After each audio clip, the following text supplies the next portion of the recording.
Fernando de Magellan adalah orang pertama yang berlayar dari Eropa ke barat menuju Asia, dan orang pertama yang memimpin ekspedisi yang bertujuan untuk mengelilingi dunia. Motivasinya cuma satu: menemukan Kepulauan Maluku yang menjadi surga rempah-rempah. Pada era itu, ada dua kerajaan yang menguasai daerah Maluku. Kerajaan itu adalah Kerajaan Tidore dan Kesultanan Ternate.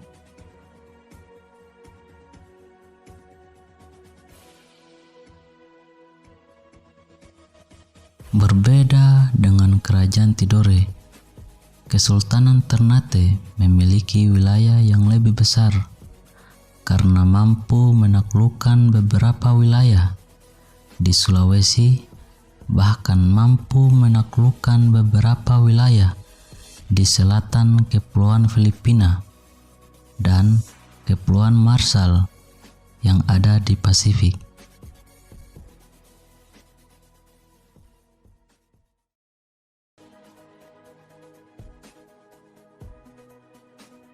Memiliki wilayah yang cukup luas dan menguasai primadona komoditas rempah-rempah dunia.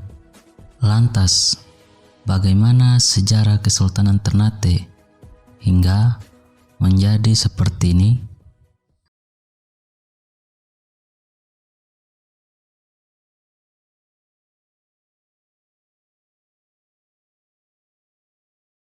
Dikenal sebagai daerah penghasil cengkeh, Kesultanan Ternate yang berada di wilayah Maluku Utara memiliki kondisi wilayah geografis yang sangat strategis. Awalnya, cengkeh merupakan tumbuhan endemik yang ada di Maluku Utara, yang tumbuh sejak ratusan tahun.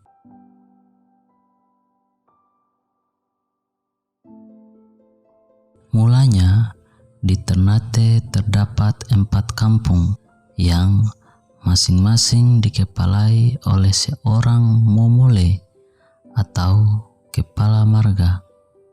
Merekalah yang pertama-tama mengadakan hubungan dengan para pedagang yang datang dari segala penjuru mencari rempah-rempah.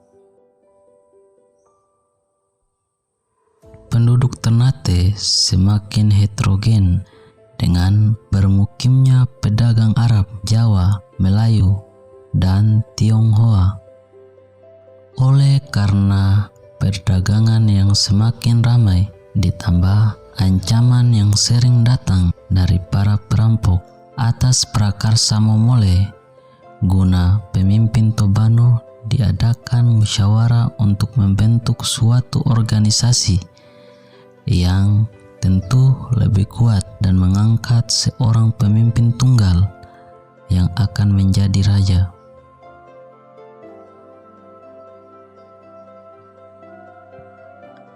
Tahun 1257, Momole Chiko, pemimpin Sampalu, terpilih dan diangkat sebagai Kolona, yaitu raja pertama dengan gelar Bab Masur Malamo. Pada awal berdiri, kerajaan ini dikenal dengan Kerajaan Gapi yang berpusat di Kampung Ternate, yang dalam perkembangan selanjutnya semakin besar dan populernya kota Ternate sehingga kemudian orang lebih suka mengatakan kerajaan Ternate daripada kerajaan Gapi. Di bawah pimpinan beberapa generasi penguasa berikutnya, Ternate berkembang dari sebuah kerajaan yang hanya berwilayahkan sebuah pulau kecil menjadi kerajaan yang berpengaruh dan terbesar di bagian timur Indonesia, khususnya di Maluku.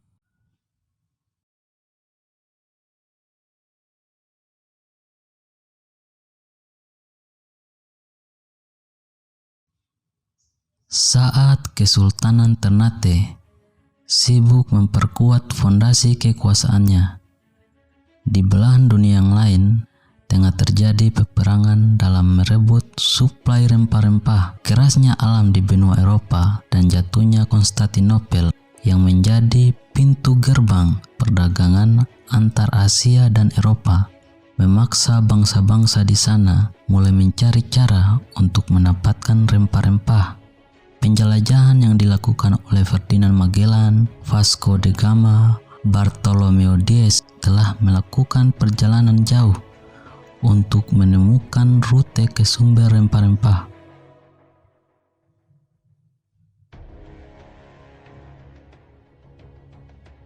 Barulah pada tahun 1506, Ludwig de Bartolomeo, orang Eropa pertama yang tiba di Maluku, dan tahun 1511, armada Portugis untuk pertama kalinya menginjakkan kaki di Maluku.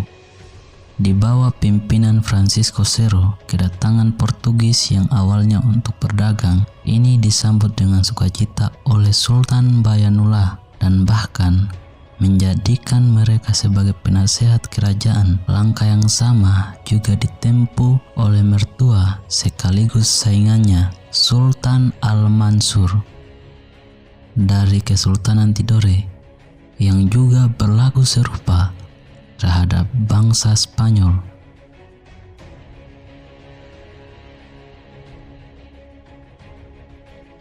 Sultan Bayanullah sangat menyukai bangsa Portugis hingga memberikan mereka hak-hak istimewa dalam perdagangan, suatu langkah yang kelak membawa kehancuran bagi putra-putra dan negerinya sendiri.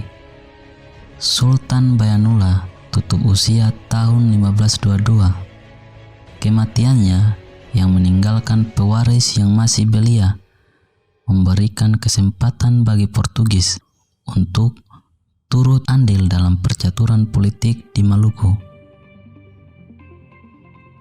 Sultan Bayanullah wafat meninggalkan pewaris-pewaris yang masih sangat belia, janda Sultan, Permaisuri Nukila, dan Pangeran Taruwase, adik almarhum Sultan, bertindak sebagai wali. Permaisuri Nukila yang asal Tidore bermaksud menyatukan Ternate dan Tidore di bawah satu mahkota, yakni salah satu dari kedua putranya, Pangeran Hidayat yang kelak menjadi Sultan Dayalu, dan Pangeran Abu Hayat yang kelak menjadi Sultan Abu Hayat II. Sementara Pangeran Taruwase menginginkan tahta bagi dirinya sendiri.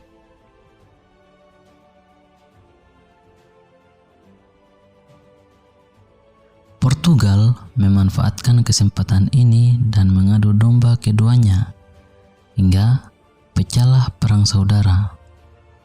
Kubu Permaisuri Nukila didukung oleh Tidore, sedangkan Pangeran Taruwase didukung Portugal. Setelah meraih kemenangan, Pangeran Taruwase justru dikhianati dan dibunuh Portugal. Gubernur Portugal bertindak sebagai penasehat kerajaan dan dengan pengaruh yang dimilikinya berhasil membujuk Dewan Kerajaan untuk mengangkat Pangeran Tabareji sebagai sultan. Namun, ketika Sultan Tabareji mulai menunjukkan sikap bermusuhan, ia difitnah dan dibuang ke Goa India. Di sana, ia dipaksa oleh Portugal untuk menandatangani perjanjian menjadikan Ternate sebagai kerajaan Katolik dan vasal kerajaan Portugal. Tapi perjanjian itu ditolak mentah-mentah oleh Sultan Khairun. Tak ingin menjadi Malaka kedua, Sultan Khairun mengobarkan perang pengusiran Portugal. Kedudukan Portugal kala itu sudah sangat kuat. Selain memiliki benteng dan kantong kekuatan di seluruh Maluku, mereka juga memiliki sekutu-sekutu suku pribumi yang bisa dikerahkan untuk menghadapi Ternate.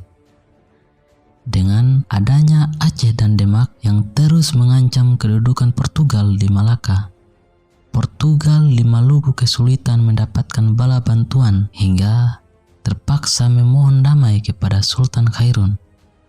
Secara licik, Gubernur Portugal Lopes de Mascuit mengundang Sultan Khairun ke meja perundingan dan akhirnya dengan kejam membunuh sultan yang datang tanpa pengawalnya.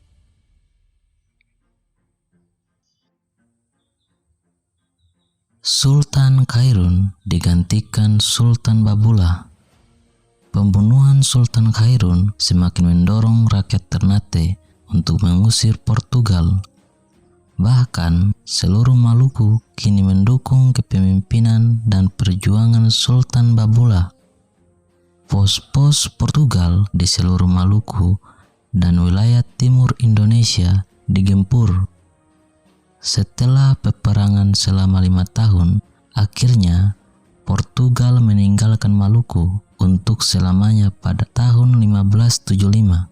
Di bawah kepemimpinan Sultan Babula, Kesultanan Ternate mencapai puncak kejayaannya.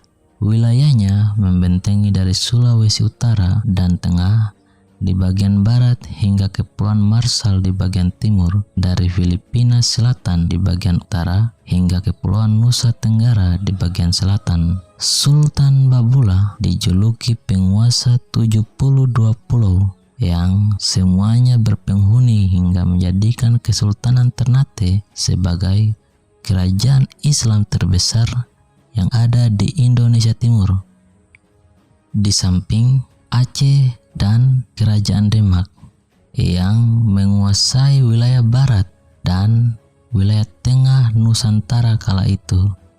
Periode keemasan 3 kesultanan ini selama abad 14 dan 15, entah sengaja atau tidak dalam sejarah bangsa ini, padahal mereka adalah pilar pertama yang membendung kolonialisme barat.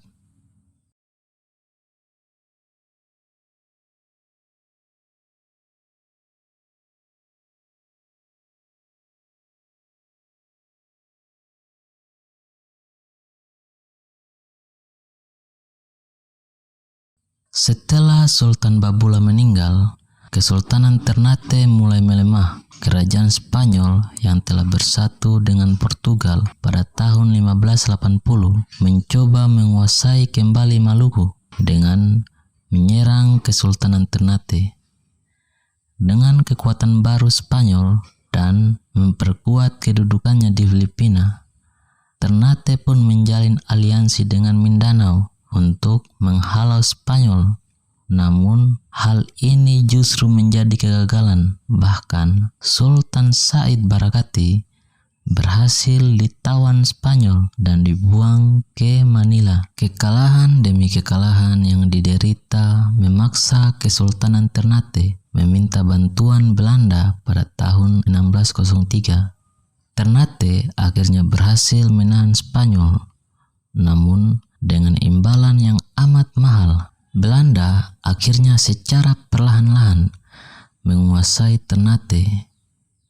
Pada tanggal 26 Juni 1607, Sultan Ternate menandatangani kontrak monopoli VOC yang dilakukan di Maluku sebagai imbalan bantuan Belanda melawan Spanyol.